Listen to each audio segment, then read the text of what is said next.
troisième sujet, à cette troisième thématique. Il s'agit bien sûr de l'occupation anarchique des emprises et espaces publics. On a quand même cette difficulté en République de Guinée. Ceux qui construisent les routes déversent sur le goudron le granit. Ça peut prendre des jours dans les quartiers où vous n'avez pas de passage. Vous êtes obligé vous-même de vous frayer un autre schéma.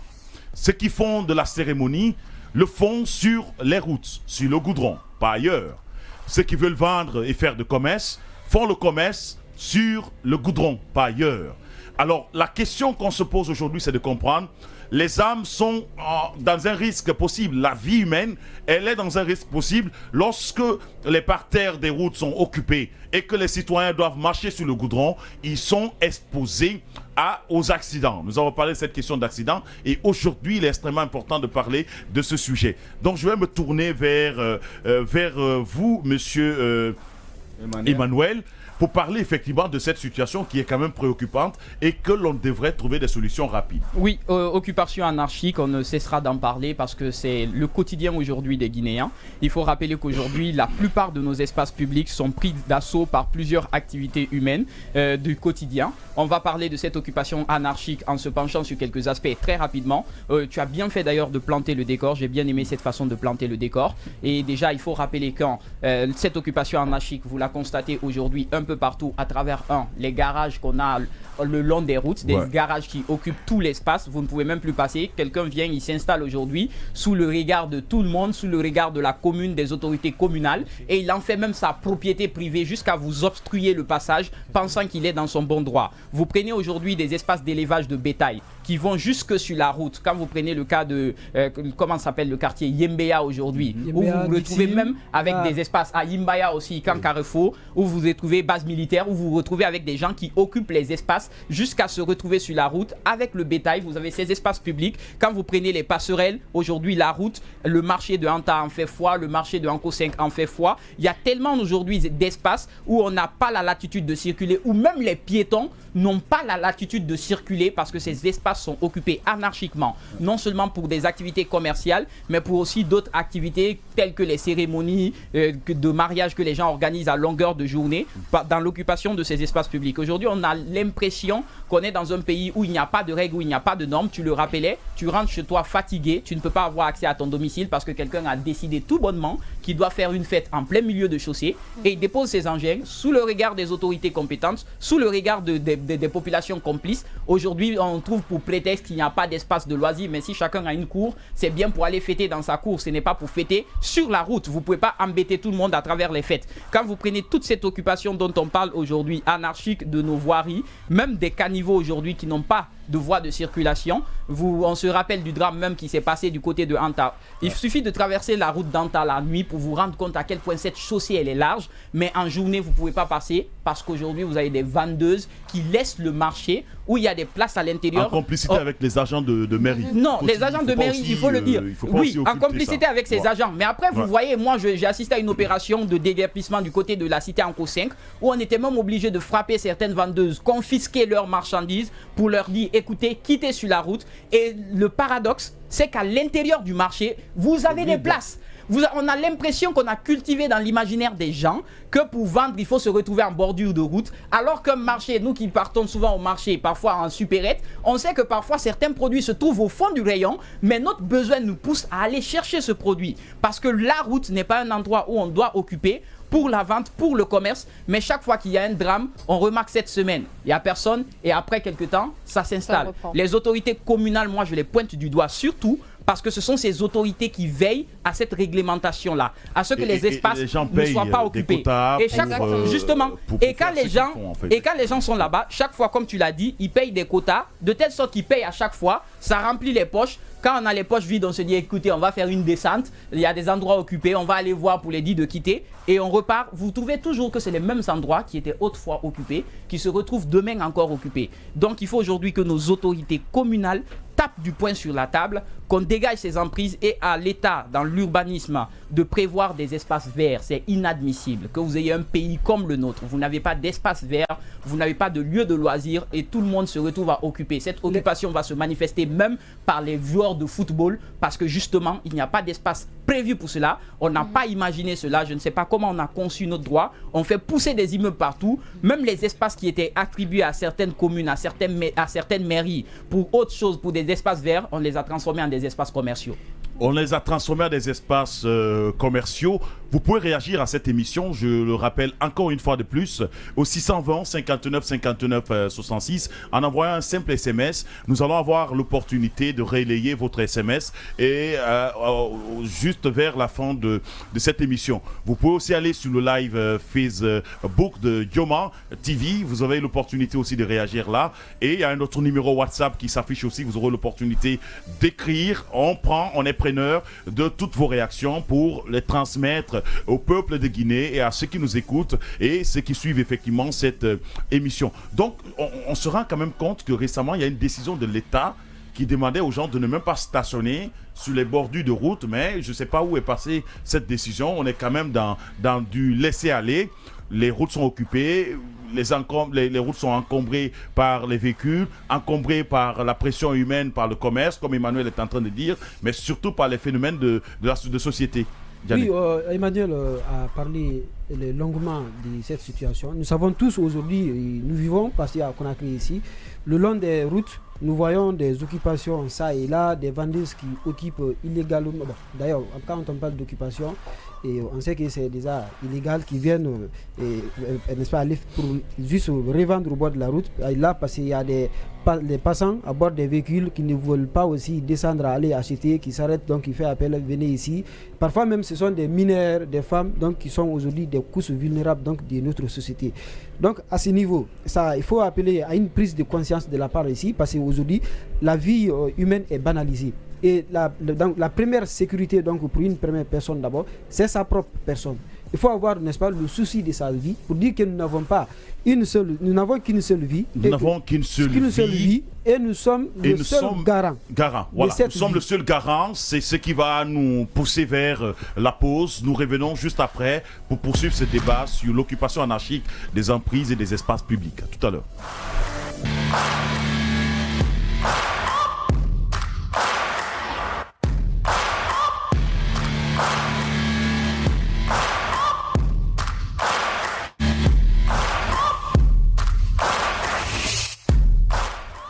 Confortablement installés, chers auditeurs et téléspectateurs, vous nous suivez depuis vos différentes maisons.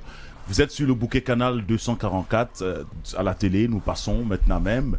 Et à la radio, vous nous suivez, vous êtes en route pour le travail. Merci de capter le 93.1, le média proche de vous. Ne quittez pas, restez, installez-vous. Nous allons poursuivre l'aventure de cette émission aujourd'hui avec vous parce que nous avons quand même l'actualité au bout du tunnel. On a l'opportunité de parler de la semaine nationale de la recherche scientifique et de l'innovation, du ministère de l'enseignement supérieur, de la recherche scientifique et de l'innovation qui se fait remarquer dans cette semaine. On reçoit en exclusivité l'un des cadres de ce ministère et nous allons avoir le temps avec lui de parler de l'enseignement supérieur dans sa généralité, mais la recherche scientifique surtout et l'innovation qui sont en train de prendre quand même de la place en République de Guinée, l'implication des organes de recherche et scientifiques à travers le monde comme le CAMES, qui est bien sûr le Conseil africain et malgache pour l'enseignement supérieur, où la Guinée est revenue vraiment en force depuis la venue de la ministre Dr Yaka Sidibé. Nous allons avoir l'opportunité de parler de tous ces éléments. Mais avant que l'invité ne s'installe, nous allons parachever notre thématique sur ce qu'on en appelle l'occupation anarchique des emprises et des espaces publics. On était avec vous, Diané, et rapidement, on va vous écouter. Voilà, je disais que nous sommes le premier garant de notre vie, nous sommes en premier lieu la garantie de notre sécurité. Pour dire que l'État, il a les moyens, par exemple, si l'État a les moyens de vous venir en aide, si vous en avez besoin, mais l'État n'a pas les moyens donc de venir, n'est-ce pas, réparer votre vie, après donc un tel drame qu'on a constaté du côté de Anta, qu'on a constaté du côté du kilomètre 36 là. Donc il faut une prise de conscience de la part donc des citoyens pour dire que attention, ce que nous sommes en train de faire là, il ne faut pas exposer sa vie donc pour la richesse donc de 10 000 francs ou 30 000 francs donc pour subvenir à vos besoins. Diané, il faut également rappeler que le professeur Alpha Condé a essayé aussi concernant les marchés, il a même eu à mettre des barrières parce que les femmes... C'était au temps de Naïté. Exactement. Ils ont essayé de mettre ça, tout ça pour que les vendeuses retournent dans les marchés, mais c'est encore une préoccupation parce que les vendeuses refusent. Elles pensent que si elles ne restent pas dans la rue, elles ne vont pas avoir leur gain. Parce qu'en fait, les vendeuses installées sur les bordures de routes n'ont pas eu de place à l'intérieur, donc ils sont obligés de... Mais parfois, il y a de la place. Il y a vraiment de la place à l'intérieur. Moi, je sais, je vais au marché, il y a vraiment de la place. Bravo. C'est ça seulement, personne ne peut te contredire. Il y a vraiment de la place, mais quand même. Allons-y, Adama, il y a de la place.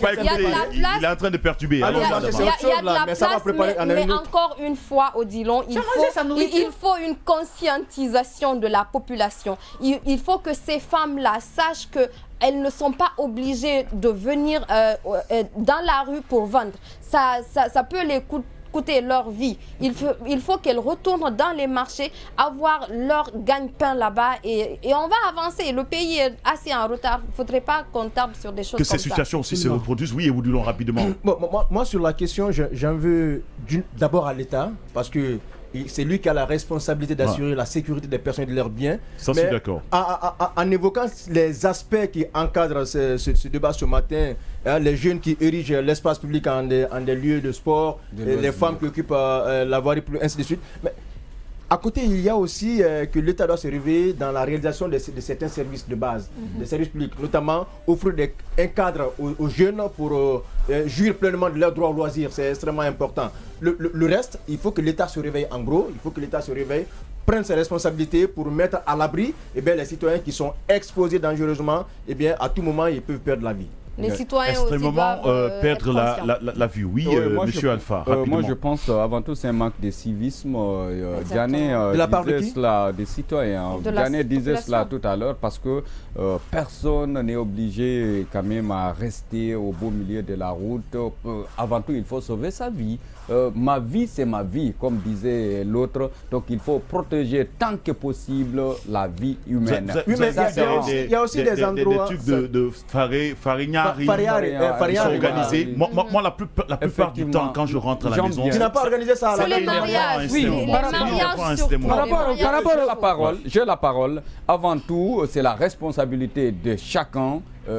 Chacun doit prendre quand même sa responsabilité. Ça, c'est un. Deuxièmement, pour l'organisation des Farignari, je ne sais pas, ou bien des marches de gala au beau milieu de la chaussée, l'occupation des passerelles. Et tu arrives à ce niveau, il faut imputer la responsabilité aux forces de l'ordre. Quelques minutes. Et là, parce que les ceux qui font c'est la obstruction à la voie publique. Ils font la loi. C'est l'obstruction à la voie publique. Mais tout à l'heure, là, dans l'intro de Christian Desco, il a dit souvent, c'est les communes qui passent pour racketter ces pauvres dames. Au niveau des marchés. Au niveau des marchés, ça aussi c'est une réalité. Absolument. À chaque fois, il y a des quotas, 10 000 francs, 20 000 francs. Quand vous rassemblez tout ça, vous allez vous retrouver avec 30 millions. C'est pourquoi, quand il y a une opération de déguerpissement le long des artères et ainsi de suite, vous allez suivre, oui, c'est observé pendant une semaine, un mois, ainsi de suite. Mais dès que les poches de ces responsables communaux sont vides, on dit bon, il faut aller encore. On a notre vache laitière. Ah oui, avec la police. C'est extrêmement aberrant que l'on puisse subir ce que l'on subit en République de Guinée, notamment sur l'occupation anarchique des emprises et des espaces publics. Il faut quand même comprendre que l'on ne peut quand même se faire sa propre loi. Les lois de la République méritent d'être respectées. Personne n'est tributaire de ce que l'on appelle le droit d'imposer à autrui son droit de liberté. Nos libertés s'arrêtent forcément là où commence celle des autres. Nous allons avec ça partir vers ce que l'on appelle notre invité qui va s'installer confortablement sur ce plateau. Mais n'oubliez pas de nous envoyer des SMS au 620 59 59 66. Réagissez, suivez, écoutez avec nous, restez en place.